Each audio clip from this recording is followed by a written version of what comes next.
એમાં ઇન્સ્યોરન્સ લેટર્સમાં તમને આપ્યું છે કે આપણે ને ઇન્સ્યોરન્સ કંપનીના લેટર્સ લખવાના થાય તો કઈ રીતના લખવાના થાય? કારણ કે આપણે ઇન્સ્યોરન્સ પોલિસી લીધી હોય તો એમાં કોઈક વખત આપણે ને ઇન્સ્યોરન્સ પોલિસી મેચ્યોર થતી હોય, હા ને આપણે કંઈ એક્સિડન્ટ કે કંઈક થતું હોય તો આપણે કંપનીને ક્લેમ માટે લખવાના હોય, તો એવા બધા લેટર્સ આમાં આવી શકે કે કઈ કઈ ટાઈપના. અને કાં તો પછી ઇન્સ્યોરન્સ કંપની કોઈક વખત કંઈક નવી નવી પોલિસીસ નીકાળતી હોય તો એમાંય આપણે બેનિફિટ લેવું હોય કે ઇન્વેસ્ટમેન્ટ કરવું હોય તો આપણે કહી શકીએ. તો અહીંયા આપ્યું છે કે આપણે લાઈફમાં અનએક્સપેક્ટેડ પ્રોબ્લેમ્સ કે કંઈક પણ આવી જતું હોય તો એટલા માટે આપણે પહેલેથી ઇન્સ્યોરન્સ લઈને રાખતા હોય. So for our sales and for our family members કોઈ વખત ફાઇનાન્શિયલ ક્રાઇસિસ ન થાય એટલા માટે આપણે એક ફાઇનાન્શિયલ શિલ્ડ માટેનો વેલ્થ અને પોઝિશન જે છે એનું આપણે એક સેફ્ટી શિલ્ડ કરીને રાખીએ. સો આપણે એક્સિડન્ટ કે સિકનેસ કે કંઈ પ્રેડિક્ટ તો ન કરી શકીએ પણ એના માટે આપણે પ્રિપેર્ડ રહી શકીએ. So insurance means a foresighted arrangement to meet possible monetary loss or eventuality. એટલે તમને ખાલી ઇન્સ્યોરન્સનું થોડુંક ને એમને બેઝિક મિનિંગ આપ્યો છે કે ઇન્સ્યોરન્સ કરાવવું મતલબ કે આપણે ફ્યુચરમાં કંઈ પણ પ્રોબ્લેમ્સ અરાઇઝ થાય એના માટે પહેલેથી પ્રિપેર્ડ રહેવું. અને અત્યારના due to various insurance services it becomes easy to get reestablished after unanticipated consequences. એટલે ઇન્સ્યોરન્સ કંપની પૈસા આપી દે તો પછી આપણે પાછું રિકવરી આવી જાય, આપણે જે પ્રોબ્લેમ્સમાંથી નીકળી આવીએ તો પાછું ફાઇનાન્શિયલ પોઝિશન સારું થઈ જાય. સો નેસેસિટી ફોર ઇન્સ્યોરન્સ છે તો અહીંયાના સેવરલ એક્ટિવિટીઝ જે છે લાઈફ ટાઈમમાં આપણે અહીંયા આપ્યું છે કે free from bundle of risk. આપણે ઘણી લાઈફમાં એવી એક્ટિવિટીઝ કરતા હોય જેમાં કંઈક ને કંઈક રિસ્ક રહેતા હોય.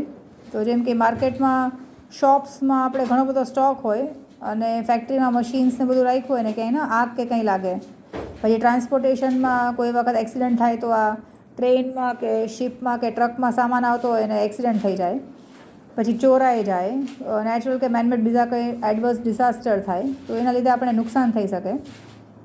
સો પછી એના લીધે જે પણ કંઈ નુકસાન થાય, so human being who conducts and manages business too is not free from the fear of sickness accident. હા, જે ઓનર જે છે એને પણ કંઈક પ્રોબ્લેમ થઈ જાય તો આ બધા માટે આપણે પહેલેથી ઇન્સ્યોરન્સ પોલિસીઝ લઈને રાખતા હોય જેમાં આપણે ને યરલી બેસિસ પર એક ફિક્સ્ડ અમાઉન્ટ પ્રીમિયમ તરીકે પે કરતા હોય.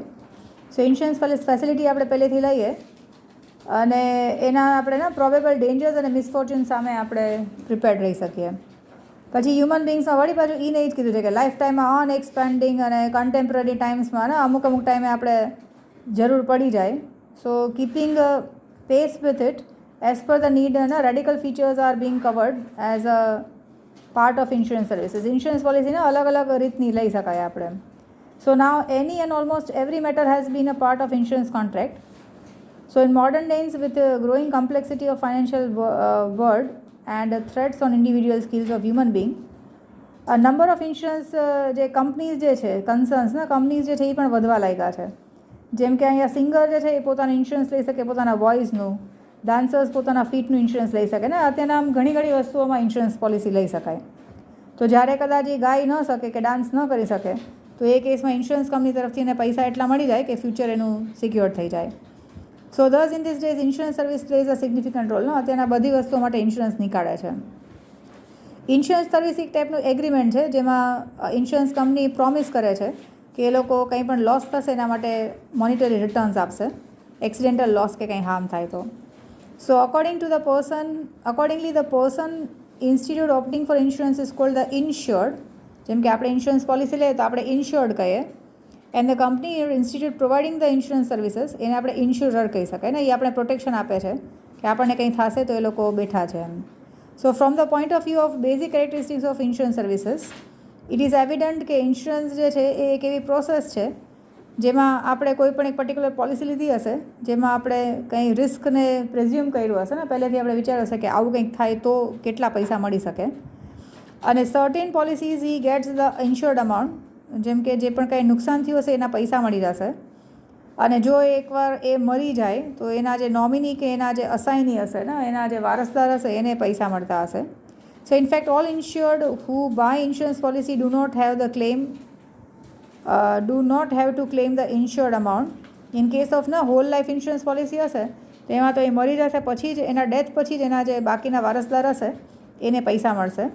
However, the insurance that one gets against the risk is the greatest solace. Main તો એ જ છે કે ભાઈ કોઈ વાર રિસ્કની સામે આપણને ઇન્સ્યોરન્સ મળે એટલે થોડું આપણે ટેન્શન ઓછું થઈ જાય. સો ઇનફેક્ટ ઇન્સ્યોરન્સ એ એક ટાઈપનું સિક્યુરિટી પ્રોવાઈડ કરે અને પ્રોટેક્શન આપે કે ફ્યુચરમાં કંઈ પણ આપણે મોનિટરી રિસ્ક હોય એની સામે આપણે ફેસ કરી શકીએ ને અનસર્ટિનિટીઝ ઇન લાઈફ જે છે આપણે ફેસ કરી શકીએ. પછી ઇન્સ્યોરન્સ એવો એક કોન્ટ્રાક્ટ છે બિટવીન ઇન્શ્યોર્ડ એન્ડ ઇન્શ્યોરર. ઇન્શ્યોર્ડ મતલબ આપણે, ઇન્શ્યોરર એટલે ઇન્સ્યોરન્સ કંપની કે જે આપણને પ્રોટેક્શન આપશે.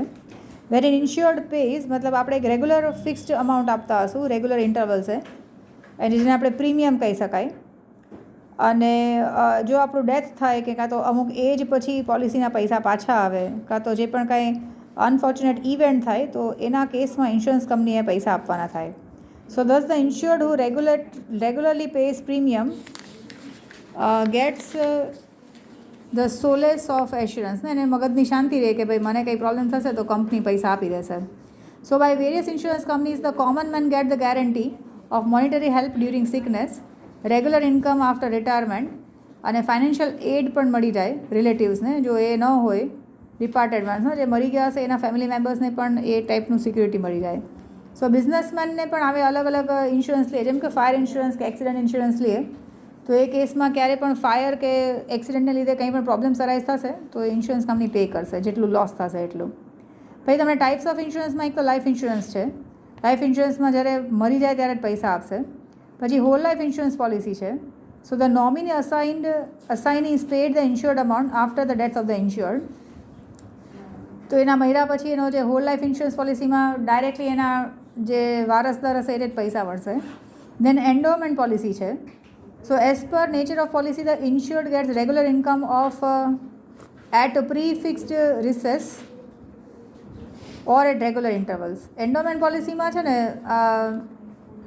ઇન્શ્યોર્ડ જે છે એને અમુક રેગ્યુલર ઇન્કમ મળે અમુક ટાઈમે. પછી એક્સિડન્ટ પોલિસી છે.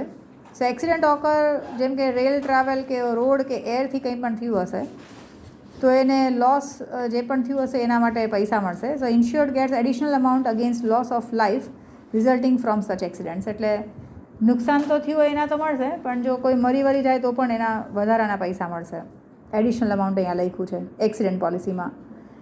તો આ લાઈફ ઇન્સ્યોરન્સ પોલિસીમાં લાઈફ ઇન્સ્યોરન્સમાં તમારે 3 ટાઈપની હોય, કાં તો હોલ લાઈફ ઇન્સ્યોરન્સ પોલિસી, કાં તો એન્ડોમેન્ટ પોલિસી અને કાં એક્સિડન્ટ પોલિસી લાઈફ ઇન્સ્યોરન્સમાં. ક્લિયર છે ને એવું? પછી જનરલ ઇન્સ્યોરન્સમાં મેડિક્લેમ છે, ફાયર ઇન્સ્યોરન્સ પોલિસી છે, મરીન મોટર વ્હીકલ અને આ થેફ્ટ ઇન્સ્યોરન્સ છે. મેડિક્લેમમાં ને મોસ્ટ ઓફ તમે પૂછજો ઘરે તમારા મોસ્ટ ઓફના પેરેન્ટ્સે મેડિક્લેમ કરાવ્યા હશે જેમાં તમારા પેરેન્ટ્સ જે છે એ યરલી બેઝિસ પર એક પ્રીમિયમ પે કરતા હશે તો એ એક ટેક્સેશનમાં પણ બાદ મળે ઓર આપણે કહી શકીએ કે કોઈ વાર તમને કંઈ પણ થાય તો એ કેસમાં પણ ઇન્સ્યોરન્સ કંપની જે છે એ પૈસા આપી શકે ને. જે મોસ્ટલી જે પેરેન્ટ્સ છે પોતાના ફેમિલી મેમ્બર્સ માટે આ મેડિક્લેમ પોલિસી નીકાળતા હોય સો દેટ એમાં ઇમિડિયેટ હોસ્પિટલાઇઝેશન કે કંઈ આવે તો એ કેસમાં પણ પૈસા મળી શકે. સો ફિઝિકલ એક્ઝર્શન અને મેન્ટલ સ્ટ્રેસ વધી ગયું છે એટલા માટે લોકોને યંગ એજમાં પણ કંઈ ને કંઈ બીમારી આવી જાય છે. સો એટલા માટે પણ આવી ટાઈપના ઇન્સ્યોરન્સ લઈ રાખે તો સારું પડે.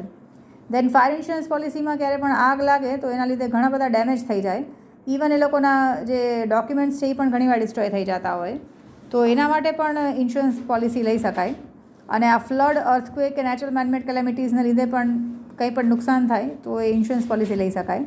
મરીન ઇન્સ્યોરન્સમાં જ્યારે આપણે આ કાર્ગોથી કે શિપમાં આપણું ટ્રાન્સપોર્ટેશન કરીએ ને મોટા મોટા કાર્ગો કન્ટેનર્સમાં આ વેસલમાં જો આપણે ટ્રાન્સપોર્ટેશન કરાવતા હોય તો હોઈ શકે કે દરિયામાં ડૂબી ઊભી જાય તો એ કેસમાં પણ આપણે આ ઇન્સ્યોરન્સ કંપની પાસેથી પૈસા મળી શકે.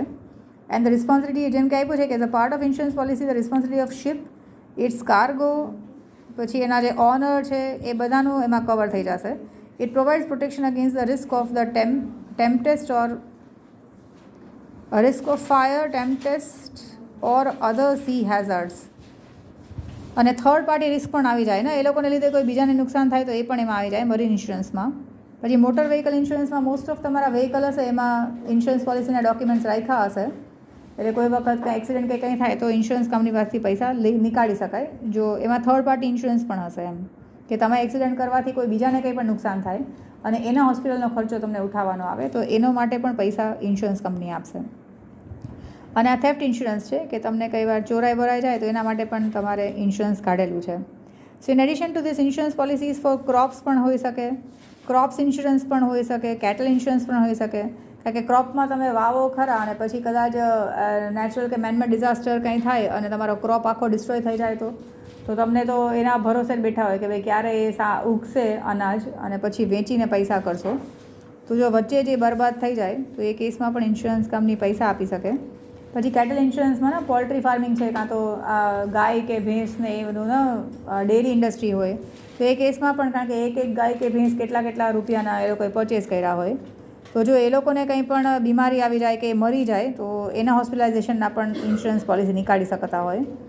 અને insurance of the charged property or securities offered, તો જેમાં ને કંઈક ઇન્સ્યોરન્સ તમારી પ્રોપર્ટીમાં કંઈ પણ તમે ગીરવે મુકાવ્યું હોય, જેમ કે તમે લોન લીધી હોય, હાઉસિંગ લોન લીધી હોય, તો એના માટે પણ તમે ઇન્સ્યોરન્સ લઈ શકો કે કદાચ તમે મરી જશો તો હાઉસિંગ લોન પે કોણ કરશે એમ. તો તમે જો ઇન્સ્યોરન્સ પોલિસી લ્યો એમાં, તો ઇન્સ્યોરન્સ કંપની તમારી હાઉસિંગ લોન પે કરી દેશે એમ.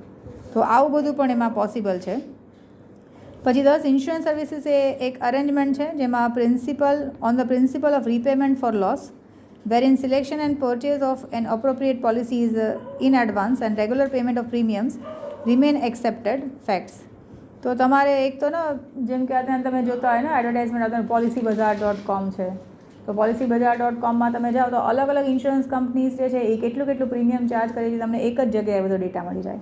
તો તમે ડિસાઇડ કરી શકો કે કઈ ઇન્સ્યોરન્સ પોલિસી પાસેથી તમારે પોલિસી કઢાવી.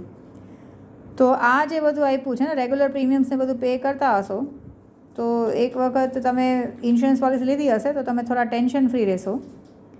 અને તમારા ઉપર ડિસાઇડ કરવાનું તમારે છે કે તમારે કઈ ટાઈપની અપ્રોપ્રિએટ પોલિસી લેવી છે ને કઈ ટાઈપની પોલિસી, કેટલા અમાઉન્ટની પોલિસી લેવી છે એ તમે ડિસાઇડ કરી શકો.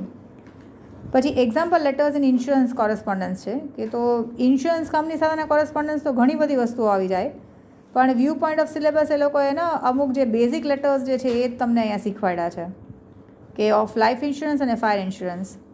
So at this point it should be noted that these letters are a part of syllabus and therefore in the letters seeking information, it is not preferable just to write, kindly furnish information.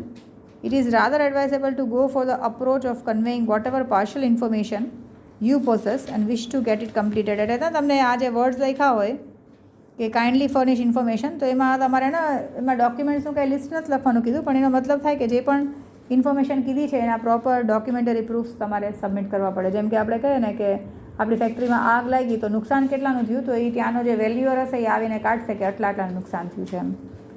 તો ત્યારે આપણે બધા જ facts જે છે બધું સાચું જે છે એ બધું એને ડિસ્ક્લોઝ કરવું પડે. પછી letters of claim must possess all necessary and complete details regarding for claim. Claim કેટલાનો છે ને કેવી રીતે પે કરશે. Letters for buying appropriate policy should also include a request for prompt implementation after selecting the policy. એટલે ના કહેવું પડે કે ભાઈ તાત્કાલિક એ લોકો એક્શન લે એમ. અત્યારે તો કેવું છે કે આપણે મેલ કરીએ કે તમે એમાં કરો તો જલ્દીથી જવાબ આપતા હોય છે અને ઇન્સ્યોરન્સ ક્લેમ અત્યારના વહેલા જ સેટલ થાય છે. હવે અહીંયા તમને પહેલો લેટર આપ્યો છે કે letter inquiry about various life insurance policy છે. તો આ આપણે કંપનીને લખીએ છીએ જાણવા માટે કે ભાઈ તમારી કંપનીમાં કઈ ટાઈપની ઇન્સ્યોરન્સ પોલિસીઝ અવેલેબલ છે. તો ઇન્સ્યોરન્સ કંપનીને આપણે લેટર લખીએ છીએ કે ભાઈ તમારે કઈ ટાઈપની પોલિસીસ છે તમારી પાસે, તો આપણે લેવા ઇન્ટરેસ્ટેડ છીએ એમ. તો આપણે કોઈ પણ પર્સન લખતો હશે તેનું નામ હશે અને ઇન્સ્યોરન્સ કંપનીમાં મોસ્ટલી આપણે એના મેનેજરને જ લખતા હશું. અને આ LIC કોર્પોરેશન ઓફ ઇન્ડિયા છે. સબ્જેક્ટમાં છે કે inquiry about various life insurance policy. તો પોતાનું ઇન્ટ્રોડક્શન આપે છે કે ભાઈ મારે કન્ફર્મ કરવું છે ને, નામ આપીને want to confirm security by buying a suitable policy from the range of policies offering life insurance. અને લાઈફ ઇન્સ્યોરન્સ પોલિસી જ કાઢવી છે.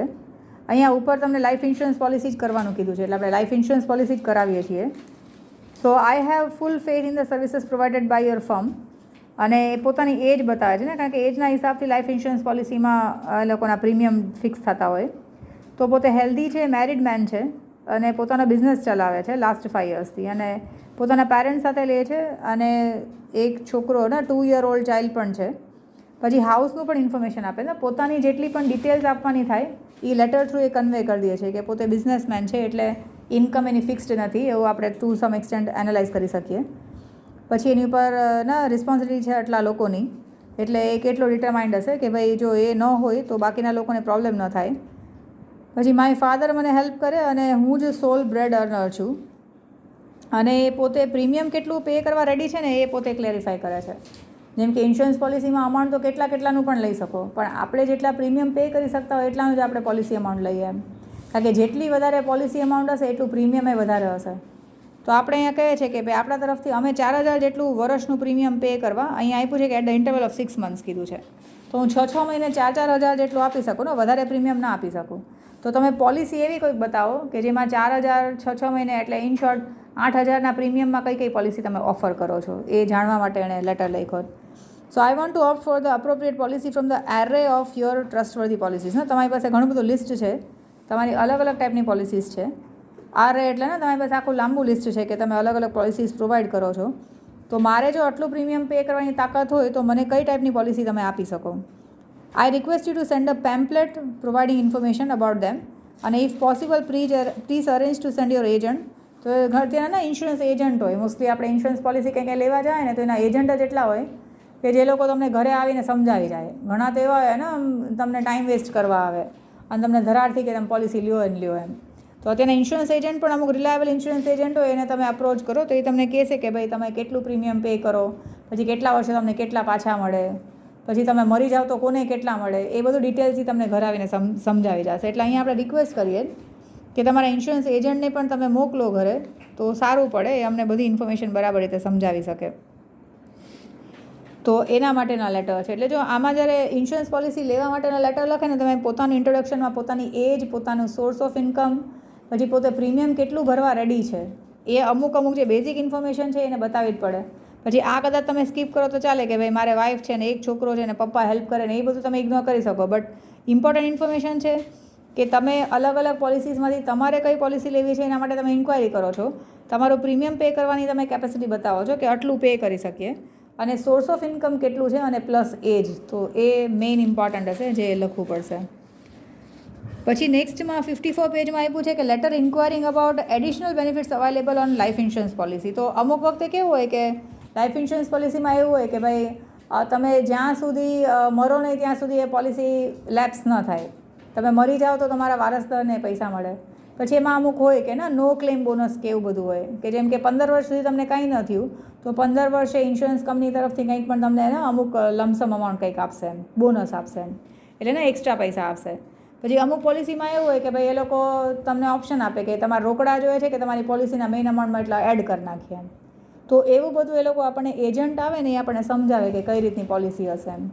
તો અહીંયા આપણે પૂછીએ છીએ કે ભાઈ તમારે એડિશનલ બેનિફિટ શું, કારણ કે લાઈફ ઇન્સ્યોરન્સ કંપની પણ એવું વિચારે કે ભાઈ જેટલું, જેમ કે આપણે વિચાર કરીએ કે આપણે લાઈફ ઇન્સ્યોરન્સ કંપની ચલાવતા હોય તો આપણે અહીંયા જેટલા પણ છે એ લોકોની પોલિસી લીધી, તો હવે આમાંથી બધાય મરવાના છે તો નક્કી જ છે, આપણે કહી શકીએ ને કોઈ પણ છે એ મરવાનું તો છે, પણ કેટલું વહેલું કે જલ્દી મરે એના ઉપર ડિપેન્ડ કરે.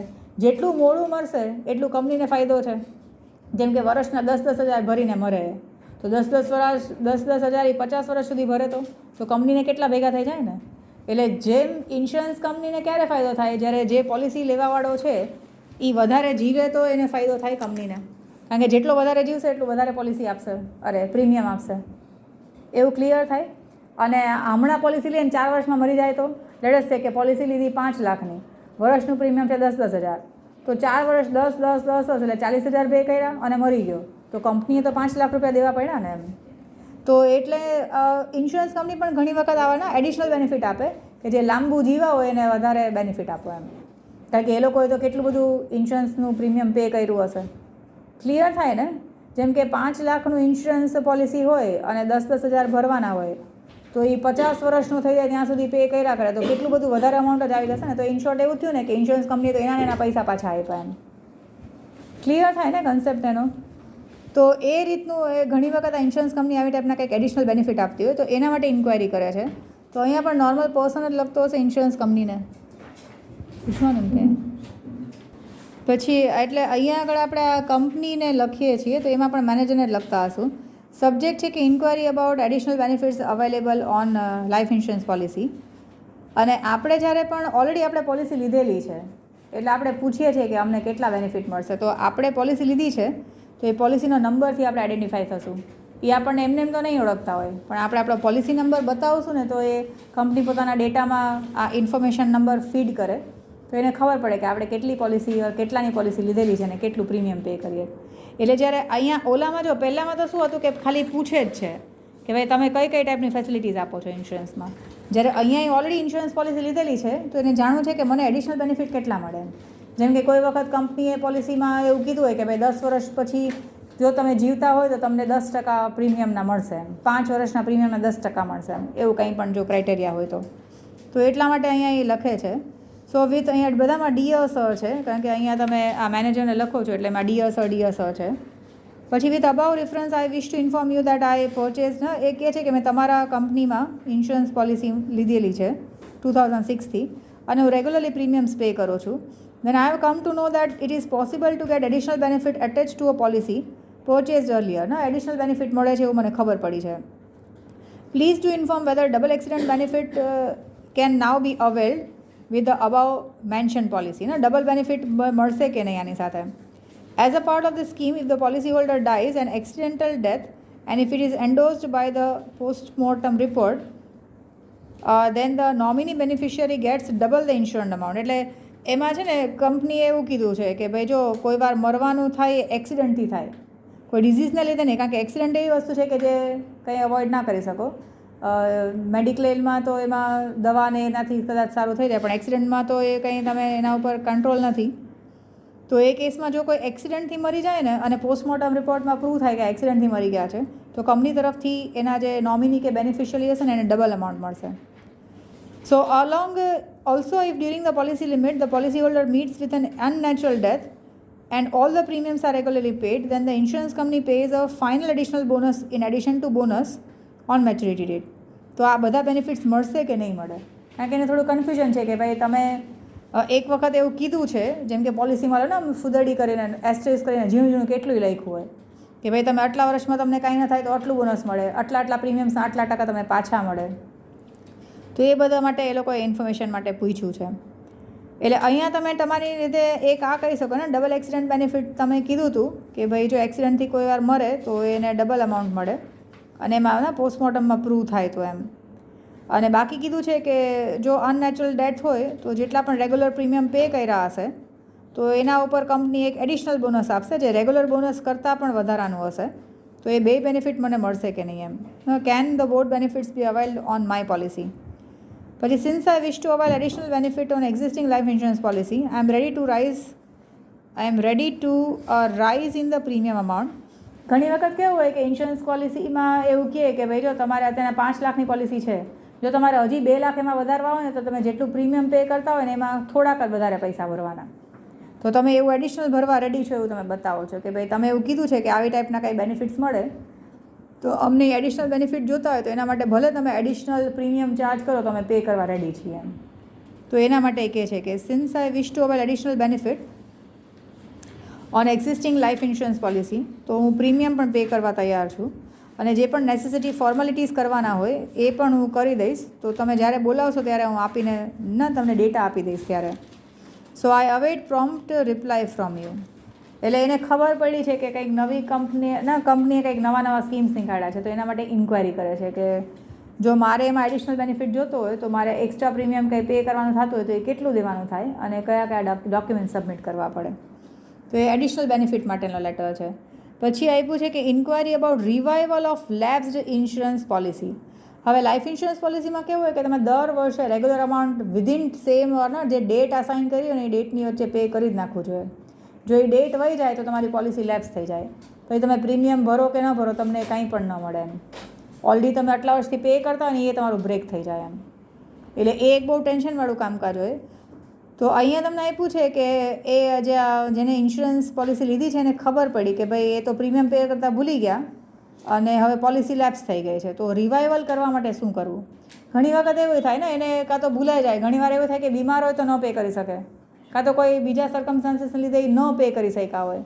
તો દરેક વસ્તુના સોલ્યુશન હોય. એટલે ઇન્સ્યોરન્સ કંપનીને લખે છે કે ભાઈ મારી પોલિસી લેપ્સ થઈ ગઈ બિકોઝ હું ટાઈમમાં પ્રીમિયમ પે નથી કરી શક્યો, તો હવે મારે શું કરવું.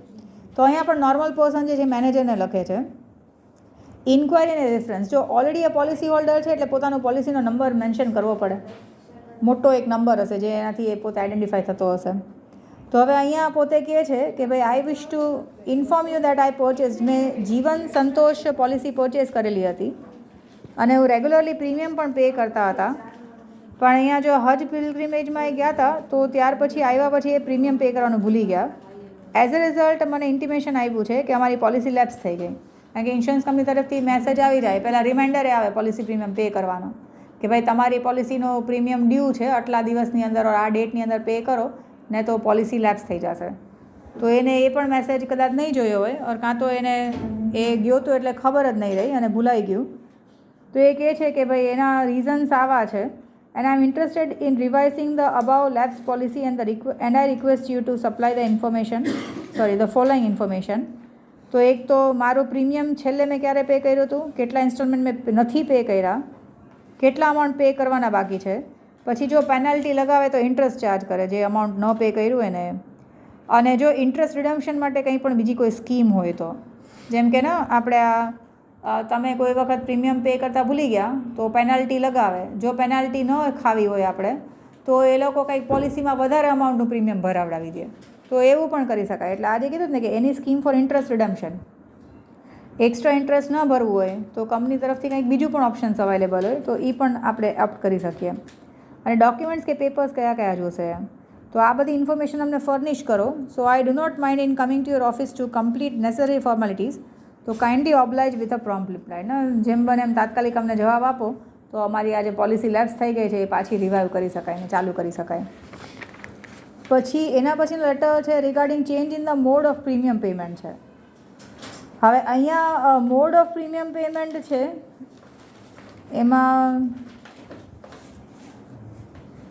ઘણી વખત વર્ષનું ન પહોંચી શકે તો એ 6 મહિને પે કરવાનું રિક્વેસ્ટ પણ કરી શકે.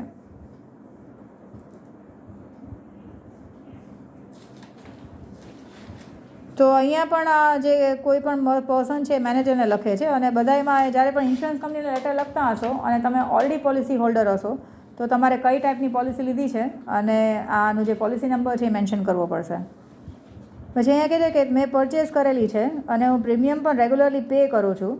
While purchasing the policy keeping in mind my circumstances I opted for half yearly mode of premium payment. Half yearly હું પ્રીમિયમ પે કરતો હતો, પણ અત્યારના મારી પાસે ફંડ્સની અવેલેબિલિટી છે તો હવે અડધા દેવાને બદલે હું આખા પ્રીમિયમ એકસાથે પે કરવા રેડી છું. ઘણી વખત અડધું પે કરવા જાય તો ભૂલાઈ જાય એવું થતું હોય, અને પહેલાં ફાઇનાન્શિયલ પોઝિશન સારી નહોતી, હવે ફાઇનાન્શિયલ પોઝિશન સારી થઈ તો એ આખું એકસાથે once in a year A 21,000 pay કરવા રેડી છે. સો if the change I wish is possible, તો મને ઇન્સ્ટન્ટલી આ ચેન્જ કરી દો જેથી કરીને હું એકસાથે જ પેમેન્ટ કરી નાખું. So I shall come to your office, એટલે લાસ્ટમાં બધા એમાં લખે છે કે ભાઈ ઓફિસમાં તમારે આવીને નેસેસરી ફોર્માલિટીઝ કમ્પ્લીટ કરી નાખશું અને તમે પ્રોમ્પ્ટ રિપ્લાય અને એક્શન લેશો અમારા આ કામ માટે, એ એક્સપેક્ટેડ છે એમ. એટલે અહીંયા આગળ requesting change in the mode of premium, તો મોડ ઓફ પ્રીમિયમ પહેલાં 6 મહિને ભરતા હતા, તો હવે ફાઇનાન્શિયલ પોઝિશન સારી થઈ તો એક સાથે લમસમ 21,000 દેવા તૈયાર છે એમ. પછી અહીંયા છે કે letter from nominee or assignee claiming insured amount of the LIP after the death of insured. જેમ કે જે પણ કોઈ પર્સન હતા એ મરી ગયા તો એના લીગલ વારસદાર લેટર લખે છે કે ભાઈ આ તો જેને પોલિસી લીધી હતી એ મરી ગયા છે, અને લાઈફ ઇન્સ્યોરન્સ પોલિસીનો કન્સેપ્ટ એ છે કે જેના ઉપર લાઈફ ઇન્સ્યોરન્સ પોલિસી લીધી હોય એ મરી જાય તો એના જે લીગલ વારસદાર હોય એને પૈસા મળે. તો આમાં પણ તમે ઓલરેડી પોલિસી હોલ્ડરના રિલેટિવ છો એટલે ઓના સ્પાઉસ છો તો તમે એને ઇન્ફોર્મેશન આપી હશે અને ક્લેમ કરો છો ઇન્સ્યોરન્સ અમાઉન્ટ માટે. તો આમાં પોતે કહેશે કે ભાઈ આ રેફરન્સમાં વિશ ટુ ઇન્ફોર્મ યુ કે મારા ફાધર એક્સપાયર થયા છે અને રેગ્યુલરલી પ્રીમિયમ એ પે કરતા હતા, અને I would here wit like to inform you that he dyed a peaceful natural death on 30. Natural death છે એ તમારે સ્પેસિફાય કરવું પડે કારણ કે સુસાઇડ કરે તો એમાં પૈસા ના મળે એવું પણ હોય. સો 30 નવેમ્બરમાં એ ઘરે એક્સપાયર થઈ ગયા, અને as per the policy details હું જ નોમિની છું અને ઓફિશિયલ એન્ટાઇટલમેન્ટ મને જ છે ક્લેમ કરવાનો, પૈસા ક્લેમ કરવાનો. So I request you to send claim forms to complete the procedure. Claim forms ભરવાના હોય જેમાં બધી ડિટેલ્સ મેન્શન કરવાની હોય કે નોમિની જે છે તો એના પર્સનલ ડિટેલ્સ છે, પછી અત્યારના આધાર કાર્ડ ને આ બધું જે હોય. Copy of death certificate, copy of death certificate તમારે ઓરિજિનલ કોપી એને સબમિટ કરવી પડે કાં તો અટેસ્ટેડ કોપી સબમિટ કરવી પડે. તો પોતાના ફાધરના ડેથ સર્ટિફિકેટની કોપી જે છે એ સબમિટ કરે છે આ લેટર સાથે, અને પ્રોમ્પ્ટ રિપ્લાય અને smooth completion of procedure from you expect કરે છે. અને જ્યારે પણ કંઈ તમે લેટરમાં એન્ક્લોઝ કરો એની સાથે બીજું કંઈક ડોક્યુમેન્ટ મોકલાવો તો નીચે તમારે એન્ક્લોઝર ENCLS કરીને અહીંયા લખવું પડે. તો અહીંયા કોપી ઓફ ડેથ સર્ટિફિકેટ છે. તો આપણે ડેથ સર્ટિફિકેટ મોકલાવીએ એટલે ખબર પડે ઇન્સ્યોરન્સ કંપનીને કે કોની પોલિસી હતી ને કોણ મરી ગયા અને એના ફેમિલી મેમ્બર્સને કોને કેટલા દેવાના થશે. પછી letter four buying mediclaim policy છે. તો લાઈફ ઇન્સ્યોરન્સ પોલિસી તો મોસ્ટલી એ પેરેન્ટ્સને લેતા હોય, પણ મેડિક્લેમ પોલિસી મોસ્ટલી યંગસ્ટર્સ ઓર જે લોકો ઇન્સ્યોરન્સ પ્રીમિયમ અફોર્ડ કરી શકે મેડિક્લેમનું પોલિસીનું પ્રીમિયમ, પ્લસ કોઈ વાર ના હોસ્પિટલાઇઝેશન થાય તો એ કંપની પૈસા આપી દેશે, તો એટલા માટે આ લેતા હશે. તો અહીંયા આપ્યું છે કે ઓન બિહાફ ઓફ શ્રી નામ આપ્યું છે યુનાઇટેડ ઇન્ડિયા એશ્યોરન્સ કંપની સાથે તમારે મેડિક્લેમ પોલિસી લેવી છે. તો એ કોઈ પણ પર્સન જે છે એ કંપનીના મેનેજરને લખે છે અને ઇન્ક્વાયરી કરે છે મારે મેડિક્લેમ પોલિસી લેવી છે, તો તમે જાણ કરો કે કઈ ટાઈપની પોલિસીસ તમારા પાસે અવેલેબલ છે. તો આ કહે છે કે મને મેડિક્લેમ પોલિસી લેવી છે offered by your company. It is very difficult to shoulder family responsibilities amidst the busy life full of mental stress. So it has become imperative to have a safety shield. એટલે ખાલી પોતે કહે છે કે ભાઈ insurance પોલિસીની કેટલી જરૂર છે એમ મેડિક્લેમની. તો એક શિલ્ડ જેવું થઈ જાય કે ભાઈ ફ્યુચરમાં કંઈ પણ એક્સપેન્સીસ આવે મેડિકલ ટ્રીટમેન્ટ માટે કે દવાઓ માટે જે પણ ખર્ચા આવે એના માટે કંપનીની પોલિસી હોય તો સારું પડે. પછી પોતાનું ઇન્ટ્રોડક્શન આપે છે કે પોતે ગેરેજ ઓનર છે અને ઇન્ડિપેન્ડન્ટ બિઝનેસ કરે છે રિપેરિંગનું 5 વર્ષથી. કેટલું વર્ષ છે ને શું કામ કરે છે એ પોતે મેઇન ઇન્ફોર્મેશન આપશે જ્યારે પણ એ કોઈ પોલિસી લેવા ઈચ્છતા હશે ને તો. પછી મેરિડ છે અને ગુડ હેલ્થ છે, કારણ કે જો એને ડાયાબિટીસ ને બીપી ને એવું કંઈ પણ હશે તો પછી ઉલટાનું ઇન્સ્યોરન્સ પોલિસીનું પ્રીમિયમ કાં તો વધારે હશે અને કાં તો પછી એટલા મેડિકલ ટેસ્ટ વધારે કરાવડાવશે ઇન્સ્યોરન્સ કંપની. પછી આ request two supply information regarding તમારી અલગ અલગ કઈ મેડિક્લેમ પોલિસીસ છે જે મને સૂટ થશે અને I am incline to select a suitable policy અને નેસેસરી પ્રોસિજર કરવા તૈયાર છું. તો I request you to arrange for prompt follow up. હવે અહીંયા તમે ઓલું લખી શકો ને પ્રીમિયમ કેટલું પે કરવા રેડી છો તમે આમાં લખી શકો કે મેડિક્લેમનું જે પ્રીમિયમ છે તો I can afford to pay I am ready to pay the amount of premium up to ₹10,000 per annum. એવું કંઈ પણ તમારે લખવું હોય તો તમે લખી શકો. જે માની પહેલાં હતો કે 4,000 રૂપિયા આપી શકે એટલે ટોટલ 8,000 જેટલું આપી શકે એવું એને કીધું હતું ને. કેમાં હતા ફર્સ્ટ લેટરમાં જ હતું ને, અહીંયા આપ્યું હતું ને કે પ્રીમિયમ પે કરવાની એની કેપેસિટી કેટલી છે. I am capable of paying a premium 4,000. તો એવું તમે આમાંય લખી શકો મેડિક્લેમમાં કે I am capable of paying the premium of ₹4,000. તો એના અકોર્ડિંગલી મને ઇન્સ્યોરન્સ પોલિસી મેડિક્લેમ પોલિસીસ કહેજો. અને પછી લાસ્ટમાં તમને આ 7th લેટર છે કે letter of claim against fire insurance policy છે. હવે ફાયર ઇન્સ્યોરન્સ પોલિસી છે ને મોસ્ટલી કંપનીએ કે કોઈ બિઝનેસમેને લીધી હશે, તો ફાયર ઇન્સ્યોરન્સ પોલિસીનો ક્લેમ કરવાનો છે. એટલે ઓલરેડી આપણે ફાયરને બધું થઈ ગયું છે તો એના માટે એ લોકો લખે છે. તો હવે આ પ્રેક્ટિકલી બહુ બધા લોકો લખવાના આવતા હોય, તો અહીંયા કંપનીના મેનેજરને લખે છે અને સિન્સ પોલિસી હોલ્ડર છે એટલે બધું ડિટેલ્સ એમાં લખવું પડશે. ફાયર ઇન્સ્યોરન્સ પોલિસીનો નંબર કેટલો છે અને સબ્જેક્ટ છે claim for loss resulting out of fire છે. So with reference to my above mention policy, બધા મારા assets including the building and compound of my residence have been secured against the loss resulting from fire and natural calamities like lightning, earthquake, આ બધા સામે લીધેલું છે. So the details of loss incurred as a result of fire in my residential premises A follows છે ને. Loss કેટલો થયો તો લોકેશન પહેલાં કહે છે કે ક્યાંનું લોકેશન છે, કયા દિવસે શું થયું, તો સવારના 8 વાગે પ્રોબ્લેમ થયું. ફાયર ઇન્સ્યોરન્સ લીધું છે એટલે ફાયર માટે કહે છે કે સ્મોક ને ફોલ સ્ક્વેર સ્મેલ જે છે એ 26 જાન્યુઆરીએ સ્ટાર્ટ થયું 8:25. પછી ફાયર સ્ટેશનના ફાયર બ્રિગેડને એ લોકો ઇન્ફોર્મ કર્યું એટલે બધી ડિટેલ્સ આપી છે કે અમે અમારા તરફથી તો બધી ટ્રાય કરી કે ભાઈ આગ વધારે નુકસાન ન કરાવે, પણ તો પણ નુકસાન થયું છે. Initially seems to be a short circuit કે શેના લીધે થયું હશે. એમાં એઝ પર ધી એટેચમેન્ટ એટલે એટેચમેન્ટમાં એ લોકોએ કાં તો ફોટા અને બધું નાખ્યું હશે કઈ પ્રોપર્ટી કેવી રીતે ડેમેજ થઈ છે. અને પોલીસને પણ ઇન્ટિમેશન કરવું પડે, કારણ કે આપણે કહીએ ને કે ક્યારે પણ કંઈ પણ પ્રોબ્લેમ થાય તો પહેલાં આપણે પોલીસને વેરીફાઈ કરવા માટે બોલાવીએ કે ભાઈ જો આટલું થઈ ગયું છે. જેમ કે ને આપણે રસ્તા ઉપર એક્સિડન્ટ થાય તો ગાડી કે સ્કૂટરને એક્સિડન્ટ થાય તો ત્યાં જ એ લોકો રહેવા દે એને, કારણ કે ઇન્સ્યોરન્સ કંપનીમાંથી એજન્ટ આવીને એને જોવે, વેરીફાઈ કરે કે આમાં નુકસાન કેટલાનું છે, એના પ્રમાણે એનું ઇન્સ્યોરન્સ પોલિસીનું પૈસા એમાં શું કહેવાય ચાર્જ કરવાના આવે. અને પોલીસમાં પણ તમે ઇન્ફોર્મ કરી નાખો ફર્સ્ટ ઇન્ફોર્મેશનના FIR કરાવી દો તો ઇન્સ્યોરન્સ કંપનીને એ પણ શાંતિ રહે કે ભાઈ પોલીસ પણ આમાં ઇન્વોલ્વ છે, એટલે આ કોઈ ક્લાયન્ટ જે છે એ કોઈ ચીટિંગ કરીને પૈસા વધારે નહીં લઈ જઈ શકે. જેમ કે આપણે ને કે એક્સિડન્ટ થાય તો આપણે પોલીસને ઇન્ફોર્મ કરેલું હોય એટલે પોલીસે એ ટાઈમે આવીને જોયું કે જેમ કે આપણે કારનું એક્સિડન્ટ થઈ ગયું હવે કાર તો ત્યાં સુધી નહીં હટાવે જ્યાં સુધી ઇન્સ્યોરન્સ કંપનીમાંથી એજન્ટ આવીને જોશે નહીં કે આમાં નુકસાન કેટલાનું છે. પણ આપણે જેમ કે રાતના એક્સિડન્ટ થયું તો રાતના પછી ગાડી તો ત્યાં જ રહી, તો ઇન્સ્યોરન્સ જેમ કે સેટરડે સન્ડે છે તો ઇન્સ્યોરન્સ કંપનીમાંથી કોઈ આવે એમ નથી, તો એ જગ્યાએ ગાડી 2 દિવસ પડી રહી.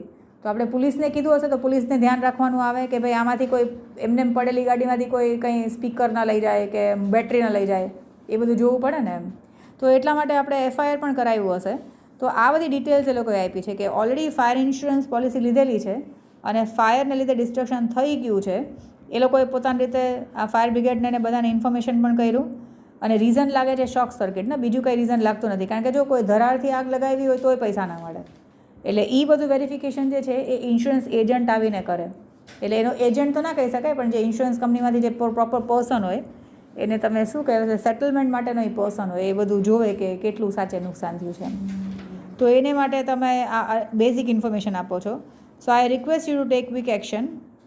અને થેન્ક યુ કરીને કહે છે કે ભાઈ આ ક્યારે આગ લાગીને શું પ્રોબ્લેમ થયું છે, અને પોતે રેગ્યુલરલી પ્રીમિયમ પે કરે છે એમ.